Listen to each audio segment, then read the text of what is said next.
அஸ்ஸலாமு அலைக்கும் வரஹ்மத்துல்லாஹி தஆலா வபரகாத்துஹு.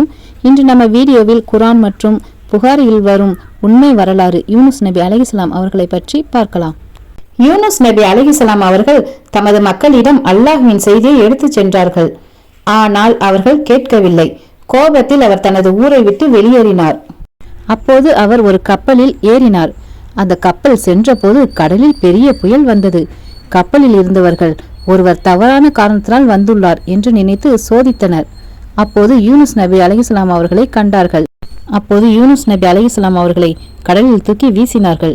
அங்கே ஒரு பெரிய மீன் யூனுஸ் நபி அலைஹிஸ்ஸலாம் அவர்களை விழுங்கியது. மீன் வயிற்றில் யூனுஸ் நபி அலைஹிஸ்ஸலாம் அவர்கள் அழுது கொண்டு துவா செய்தார்கள் அல்லாஹ்விடம். லா இலாஹ இல்லா அன்த சுப்ஹானக இன்னி குன்து மினல் ஸாலிமீன் என்ற திக்கிரை ஓதிக்கொண்டே இருந்தார்கள்.